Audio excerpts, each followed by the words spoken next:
Welcome to my fragrance show. We'll learn together and grow together. Oh yeah, yeah, yeah. Oh yeah. Oh yes, yes. Oh yes, yes. Oh yes, yes, yes, yes, yes, yes. So today is going to be day number 7 of 8 days of Nir's picks, and one of his picks is Napa Noir by 6 Sense. I am excited to try this one out. It relaunched January of this year. So the word Napa, it means a soft leather made by a special toying process from the skin of sheep or goats. And noir, of course, means black. So Napa Noir would mean a black leather. So let's get into the notes of this Napa Noir by 6 Sense. So the notes are Ylang Extra Moelle, Violet Leaf Absolute, Violet Flower Accord, Tobacco, Coffee CO2 or Coffee Carbon Dioxide Extract. I guess CO2 is carbon dioxide extract. Correct me if I'm wrong. Indonesian Patchouli, Florentine Iris Resinoid, Speculoos Cookie Accord Gourmand, Cistus Absolute, Styrax, Leather, Birch Tar, which also gives off leather, Saffron, Vanilla Bean Resinoid, and Serenolite. Serenolite. This is the first time I read that note. I like it. It gives me the idea of something serene. So let's check it out and see how it smells.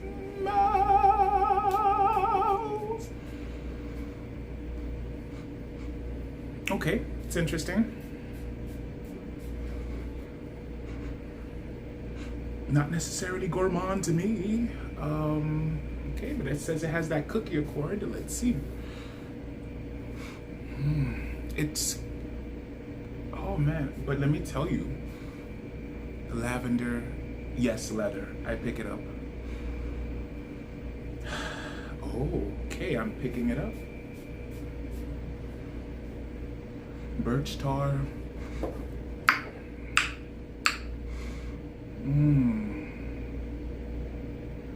Okay, so it gets a 20 out of 10 for me. It gets a 20 out of 10. That opening is the opening itself gets a 20 out of 10. We'll see how it develops. But I will ask you, would you like me to tell you a little something? Would you like me to share some information with you? This is coming straight out of Fragrantica. I'm gonna read a DM that Joseph Quarantana sent to the people over at Fragrantica. It says, the first proper new 6 Sense release since 2011 is coming January 21st, 2021, has an exclamation mark. This magnificent scent, which I've rescued from fragrant obscurity, is called Napa Noir and is a Floriento leather gourmand executed by the great Calice Becker back in 2011, pre-Killian. But it was one of a handful that we developed and never produced. In spite of it being one of my personal, all-time, oh wow, this is good, favorites. End of quote. Recently, Sixth Sense came up with a re-edition line bringing back perfumes that they previously had in their catalog, as you can read in the article that's in Fragrantica. However, this one is a work that has never been released before, or at least it wasn't distributed.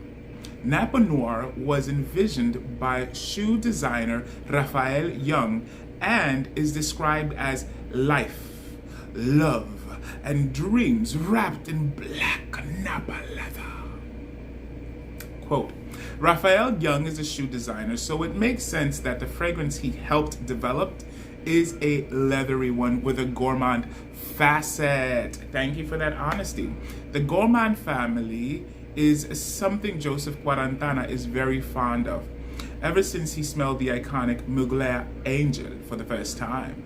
So can I tell you something? Yes, the opening got a 20, and the reason for that is because you get an immediate rush of leather. So there are people who love that, and so for them that would be a 50 out of 10, you know? For me, I do appreciate leather. One of my favorite leather fragrances is Rasasi Janoon Leather Oud. But this one, can I tell you something? As it's developing, it's really a very nice fragrance. It did start at 20. I am gonna say that for me, it is coming off somewhat powdery. I do pick up the lavender. It's wow, it is a Floriental. It is definitely a Floriental.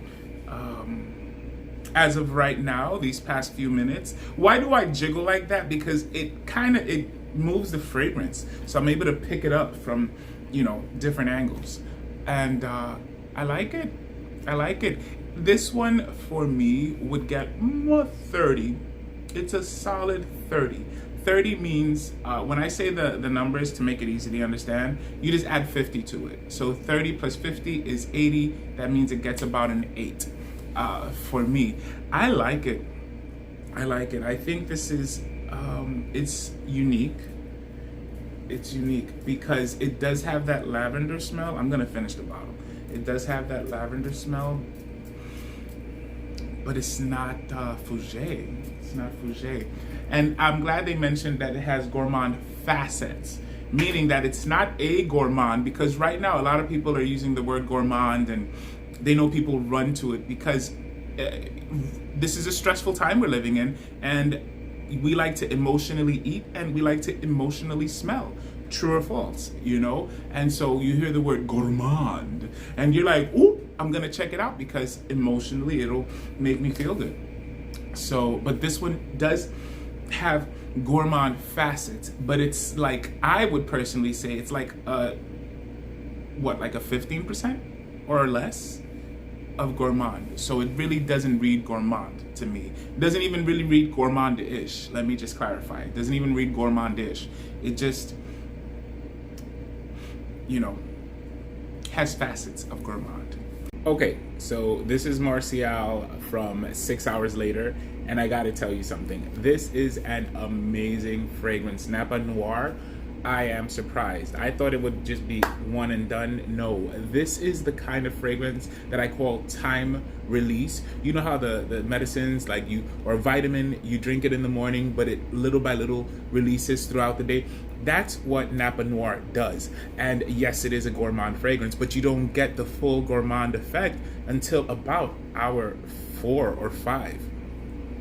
So this fragrance is absolutely beautiful. I was thinking, this is the exact opposite of linear. If you wanted the definition or the antonym of linear, the word would not be non-linear. It would be Napa Noir. Put it like that. So because of its complexity, I would rate or grade the complexity of it 50 out of 10. But it keeps its the original grade, because I will have to explain its growth and its nuances and its particularities and its specificities to whoever I would do a random giveaway or a gift. But yeah, I really like it. This is full bottle worthy for Marshall's Blends fragrance, because I like experiences like this where it's like a different perfume every hour, I also wanted to say that yes, even though it originally would have come out 2011, 2011 was not ready for this. It was not ready for this. It wasn't ready for this. It wasn't ready for this. That's all I gotta say. Came out at the right time, 2021. Good job.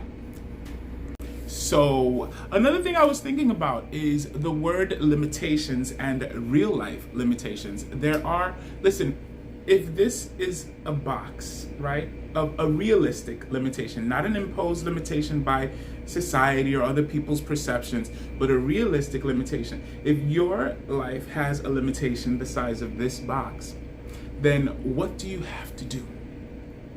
You have to thrive within that box. Because if all your concentration is focused on the space, the perimeter of that limitation, you are not going to know to be able to enjoy the actual freedom that is within this. You know, and so those limitations can be psychological, they can be emotional, they can be physical, they can be whatever those limitations are. Learn to thrive in the space of the realistic limitation. And that way, guess what's going to happen? Instead of worrying and focusing on this, you're going to realize that you have all this space. So with this space, let's say it was realistic, I can still see, I can still smell, and I can still speak. So I will thrive. Does that make sense? So goodbye, my lovely fragrance blenders. I'll see and smell